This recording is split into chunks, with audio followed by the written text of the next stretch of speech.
Iran যুদ্ধ ঘিরে যখন টালমাটাল বৈশ্বিক তেল বাজার, তখনই ট্রাম্পের ঘোষণা যুদ্ধ অবসানের লক্ষ্যে যুক্তরাষ্ট্রের সাথে আলোচনা করেছে ইরান। তবে এমন দাবিকে প্রত্যাখ্যান করে ইরানের কড়া বার্তা, শত্রুপক্ষকে ধ্বংসে চালাবে হামলা। এমন পরিস্থিতিতে যুক্তরাষ্ট্র ইসরায়েলকে নাকানি চুবানি খাওয়ানোর সুযোগ হাতছাড়া করতে চাচ্ছে না ইরানও।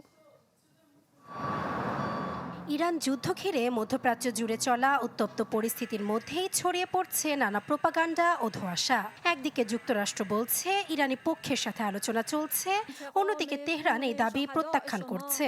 এমন পরিস্থিতির মধ্যেই কোন পক্ষ প্রকৃত সত্য বলছে তা নিয়ে তৈরি হয়েছে প্রশ্ন।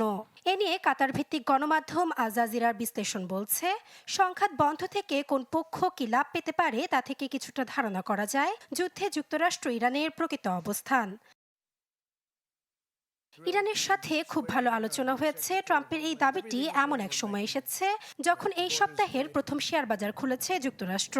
5 দিনের সাময়িক সংঘাত বন্ধের সময়সীমাও কাকতালীয়ভাবে এই সময় এসেছে।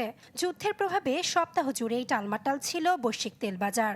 গেল সপ্তাহে যা ব্যারেল প্রতি $120 রেকর্ড করা হয়। ফলে তেলের প্রবাহ স্বাভাবিক করতেই ট্রাম্পের নরম অবস্থান বলে মনে করছেন বিশেষজ্ঞরা। তবে ইতিহাস বলছে, অতীতেও বেশ কয়েকবার এমন আলোচনার কথা বলে আচমকা আরও আগ্রাসী হয়েছে পেন্টাগন।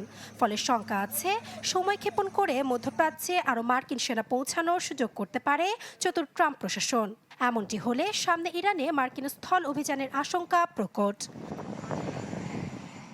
তথ্য বলছে, কিছু মিত্র দেশ ট্রাম্পকে যুদ্ধ চালিয়ে যেতে চাপ দিলেও ঘরে বাইরে আসলে বিপাকে পড়েছেন তিনি। তেলের দাম স্থিতিশীল করার লক্ষ্যে এরই মধ্যে ইরানি তেল থেকে নিষেধাজ্ঞা প্রত্যাহার করেছে ওয়াশিংটন। ক্যাপ্টেন বাইক খুব ভালো, আমার বন্ধু ক্যাপ্টেন বাইক পথ শেখায়। 2019 সালের পর এই প্রথম এমন পদক্ষেপ নিতে বাধ্য হয়েছে যুক্তরাষ্ট্র।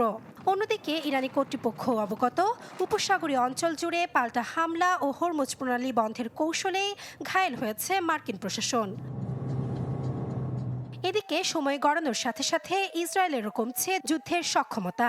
আন্তর্জাতিক গণমাধ্যম বলছে, ফুরিয়ে আসছে ইসরায়েলের ইন্টারসেপ্টর মজুদ। এতে আরও কার্যকরভাবে তেল আবিবে হামলা চালাতে পারছে ইরান।